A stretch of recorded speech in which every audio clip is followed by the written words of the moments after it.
قیامت کی سزا جزا کے ضابطے، سورہ توبہ اور قیامت صغریٰ۔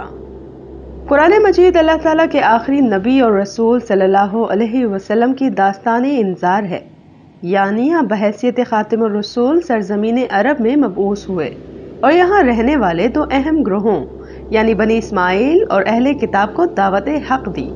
ربع صدی سے کچھ کم مدت میں آپ صلی اللہ علیہ وسلم نے بنی اسماعیل جن کی قیادت قریش کے ہاتھ میں تھی اور اہل کتاب کے دو گروہوں یعنی یہود و نصارہ پر اتمام حجت کر دیا، یعنی حق کی دعوت انہیں آخری درجے کی شرح و وضاحت کے ساتھ پہنچا دی۔ قرآن مجید اسی دعوت، انذار، تبشیر اور اتمام حجت کی داستان ہے، جس کے بعد اللہ تعالیٰ کا وہ قانون نافذ ہو گیا جو رسولوں کے باب میں ہمیشہ سے اس کی سنت رہا ہے، یعنی کفار پر عذاب کا اور ماننے والوں کے لیے غلبہ و نجات کا فیصلہ ہو گیا۔ سورہ توبہ اسی فیصلے کا اعلان ہے۔ یہ گویا وہ قیامت صغریٰ ہے جو سرزمین عرب میں برپا ہوئی، اور سورہ توبہ اسی قیامت کی ایک روداد ہے جس سے ہم یہ اخذ کر سکتے ہیں کہ روز قیامت اللہ تعالیٰ مختلف انسانی گروہوں کے ساتھ کیا اور کس طرح معاملہ کریں گے۔ جو لوگ اس کی عملی تصویر دیکھنا چاہتے ہیں وہ میرے ناول جب زندگی شروع ہوگی میں ایک تمثیل کی شکل میں اسے دیکھ سکتے ہیں۔ سورہ توبہ، فیصلہ رب کی صورت۔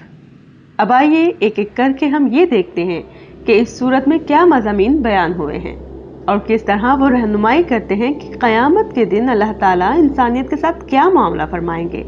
خیال رہے کہ سورہ توبہ قرآن مجید کی دیگر تمام صورتوں کی طرح رسول کریم صلی اللہ علیہ وسلم کی داستان انذار کے ایک مرحلے میں نازل ہوئی ہے۔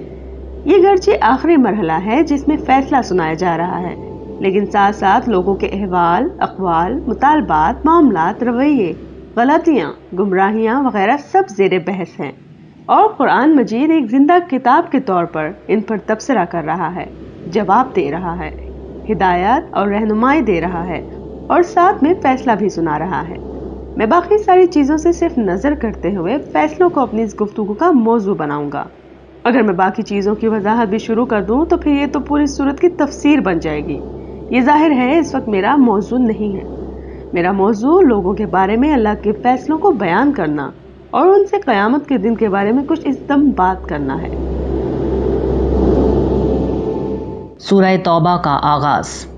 قرآن مجید کی تمام صورتوں کے برعکس اس صورت کا آغاز بسم اللہ الرحمن الرحیم کے ان کلمات سے نہیں ہوتا جو دراصل اللہ کی رحمت و عنایت کا بیان ہے۔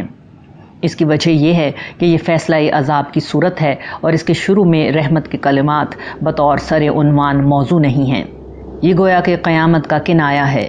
قیامت کا حادثہ دراصل اس بات کا نام ہے کہ اللہ تعالیٰ نے اپنی زمین کو نافرمانوں اور مجرموں کے شکنجے سے آزاد کرانے کا فیصلہ کر لیا ہے۔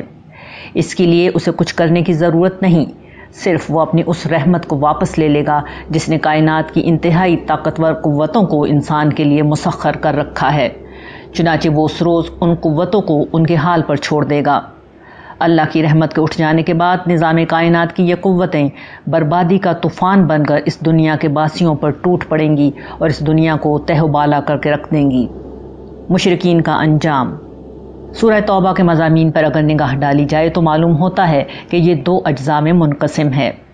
اس کا پہلا جز ان کفار کے مختلف گروہوں کا معاملہ زیر بحث لاتا ہے جنہوں نے اللہ کے رسول کا انکار کر دیا تھا اور سرزمین عرب کے عالم کفر کا حصہ تھے، جبکہ دوسرا جز ان لوگوں کے مختلف گروہوں سے متعلق ہے جو اسلام کو بطور دین قبول کر چکے تھے۔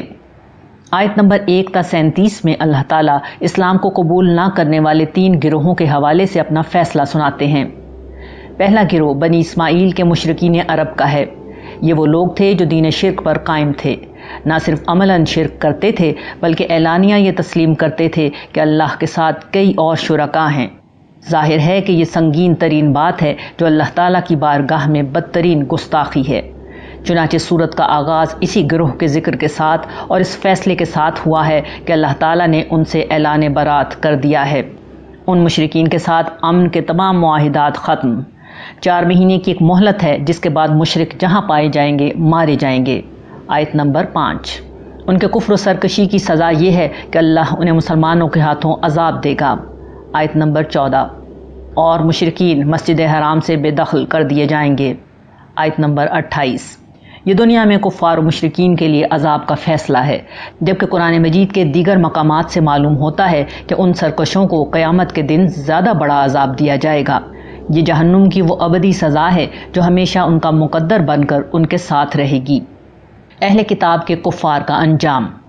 آیت نمبر 29 سے اہل کتاب کے ان منکرین کی سزا کا اعلان شروع ہو رہا ہے جنہوں نے اللہ اور اس کے رسول کا انکار کر دیا تھا۔ اہل کتاب اپنے تمام تر کفر و شرک کے باوجود چونکہ زبان سے توحید کے مدعی تھے، اس لیے قرآن مجید نے مشرکین کے برعکس جن کے لیے سزائے موت کا فیصلہ سنایا گیا تھا، ان کو قدر حل کی سزا یہ دی کہ ان کو سزائے موت کی بجائے ذلت کی زندگی نصیب ہوگی۔ وہ ذلیل ہو کر جزیہ دیں گے اور اسی حال میں زندگی گزاریں گے۔ آیت نمبر 35 میں یہ واضح کر دیا گیا ہے کہ ان کے جرائم کی پاداش میں روز قیامت ان کے لیے بھی جہنم ہی کی سزا ہوگی۔ تاہم یہ قیاس کیا جا سکتا ہے کہ جس طرح دنیا میں انہیں کفار کے قتل کے بالمقابل توحید سے زبانی وابستگی کی بنیاد پر کچھ ہلکی سزا دی گئی، اسی طرح روز قیامت کفار کے مقابلے میں ان کی سزا کچھ کم ہوگی۔ یہ توحید کی عظمت ہے کہ اس سے زبانی وابستگی بھی بدترین مجرموں کے لیے کچھ نہ کچھ آسانی کا باعث ہوگی۔ آئیے اسی بات پر ہم سب مل کر اس بات کی شہادت دیں کہ اللہ کے سوا کوئی معبود نہیں اور محمد اس کے آخری نبی اور رسول ہیں۔ مسلمانوں کا پہلا گروہ منافقین۔ آیت نمبر 38 سے مسلمانوں کا تذکرہ شروع ہو جاتا ہے اور کفار کی مناسبت سے پہلے منافقین کا ذکر کیا جاتا ہے۔ منافقین یوں تو اپنے انجام کے اعتبار سے کفار سے بھی بدتر جگہ پر ہوں گے۔ ان المنافقین فی الدرک الاسفل من النار، لیکن قانونی طور پر چونکہ وہ مسلمانوں کا حصہ ہیں، اسی لیے ان کا ذکر مسلمانوں کے ساتھ ہو رہا ہے۔ جنگ تبوک کے پس منظر میں سورہ توبہ میں سب سے زیادہ تفصیل سے انہی منافقین کے احوال اور ان کے مختلف گروہوں کا معاملہ زیر بحث لایا گیا ہے، مگر ان سے قبل اللہ تعالیٰ نے آیت نمبر 38 میں ضعیف مسلمانوں کو تنبیہ کی ہے۔ یہ ہمارے جیسے وہ لوگ ہیں جو چاروں ناچار مسلمان تو ہوتے ہیں، مگر جب کوئی سخت دینی مطالبہ سامنے آتا ہے تو اس پر لبیک کہنے کی بجائے دنیا کی محبت میں پیچھے ہٹ جاتے ہیں۔ ان کو وارننگ دی گئی ہے کہ اس رویے کا مطلب اللہ کے عذاب کو دعوت دینا ہے، اور دنیا میں اس کا نتیجہ یہ نکلے گا کہ اللہ تعالیٰ اپنا کام کسی اور سے لے کر ان کو بھی منافقین میں لکھ لیں گے۔ پھر منافقین کا تفصیلی احوال بیان کر کے ان کا فیصلہ کر دیا گیا۔ انہیں نام نہاد ہی صحیح، مگر اسلام کی بنا پر سزائے موت تو نہیں دی گئی، مگر بدترین ذلت، رسوائی اور عذاب کا فیصلہ ان کے لیے سنا دیا گیا۔ سب سے پہلے انہیں معاشرے میں ایکسپوز کر دیا گیا۔ اہل ایمان کو ان سے سخت رویہ اختیار کرنے کا حکم دیا گیا۔ آیت نمبر 73، حضور کو منع کر دیا گیا کہ انہیں آئندہ کسی جنگ میں اپنے ساتھ شریک نہ کریں۔ آیت نمبر 83، اس سے بڑھ کر یہ کہ نہ ان کے لیے استغفار کریں اور نہ ان کی نماز جنازہ پڑھائیں۔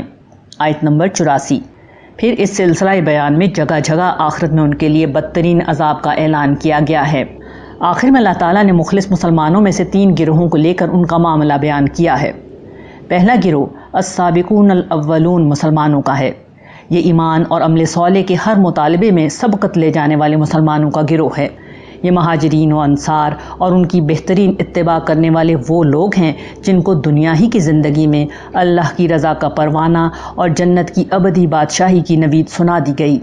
آیت نمبر 100، ظاہر ہے کہ جب قیامت کا دن قائم ہوگا تو یہ نجات پانے والوں میں بھی سب سے پہلا گروہ ہوگا۔ دوسرا گروہ ان مسلمانوں کا ہے جن کا پیچھے ضعیف مسلمانوں کے عنوان سے ذکر آیا ہے۔ انہوں نے اپنے گناہوں کا اعتراف کر لیا۔ اس کی وجہ یہ تھی کہ یہ طبعاً سرکش لوگ نہ تھے، بلکہ انسانی کمزوریوں کی بنا پر گناہ بھی کرتے تھے اور اپنی نیک طبیعت کی بنا پر اچھے اعمال بھی کرتے تھے۔ یوں ان کے نامہ اعمال میں اچھے برے دونوں قسم کے اعمال تھے۔ اللہ تعالیٰ نے انہیں اپنی معافی اور مغفرت کی امید دلائی۔ آیت نمبر 103، میرا قیاس یہ ہے کہ آج امت مسلمہ کی ایک بڑی تعداد اصل میں اسی جگہ کھڑی ہوئی ہے۔ ان کے پاس یہ راستہ کھلا ہوا ہے کہ وہ توبہ کر کے مکمل نیکی اور سابقین کی راہ اختیار کر لیں۔ وہ ایسا کر لیں گے تو کل قیامت کے دن ان سابقین ہی کے ساتھ ان کا انجام ہوگا، لیکن ایسا نہ ہوا اور یہ لوگ اپنی اسی ملی جلی حالت میں مر گئے، یعنی ایسے حال میں کہ اچھے اعمال بھی ہیں اور برے اعمال بھی، اس طرح کہ نہ پوری طرح توبہ کی، نہ سرکش ہوئے کہ بڑے بڑے گناہ کرتے پھریں۔ تو ایسے لوگوں کے بارے میں اس آیت کی روشنی میں گرچہ نجات کی امید کی جا سکتی ہے، لیکن ان کے بارے میں یہ اندیشہ بھی ہے کہ اللہ کے حضور پیشی سے قبل ان کے گناہوں کو جھاڑنے اور ان کا تزکیہ کرنے کے لیے انہیں میدان حشر کی سختیوں سے گزرنا پڑے گا۔ ظاہر ہے کہ اس روز کی معمولی سی سختی بھی اس دنیا کی 1000 سختیوں سے زیادہ سخت اور تکلیف دہ ہوگی۔ میدان حشر کی 1000 برس کی مدت کا انتظار دنیا کی 150 سال کی زندگی کا سارا نشہ حرن کر دے گا، جبکہ مخلص اہل ایمان تو قبر سے اس طرح اٹھیں گے کہ ہر قسم کی سختیوں سے بچا کر رحمت الہی کے سائے میں ہوں گے۔ تیسرا گروہ وہ ہے جو باقاعدہ اللہ تعالیٰ کے عطاب کی زد میں آ گیا تھا۔ یہ 3 مخلص صحابی تھے جو جنگ تبوک میں استطاعت کے باوجود شریک نہیں ہوئے تھے، اور نہ ابتدا میں ان کی توبہ میں وہ شدت تھی جو گناہوں کی معافی کے لیے ضروری ہے۔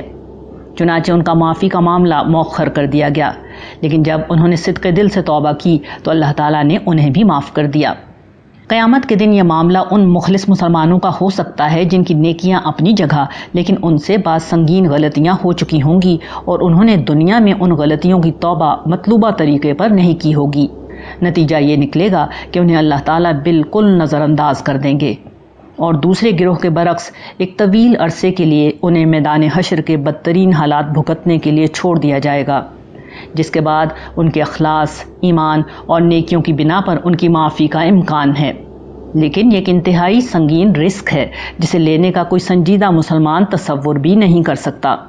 اب ہم میں سے ہر شخص کی ذمہ داری ہے کہ وہ اس آئینے میں اپنی تصویر دیکھ لے کہ وہ اپنے عمل کے لحاظ سے کہاں کھڑا ہے۔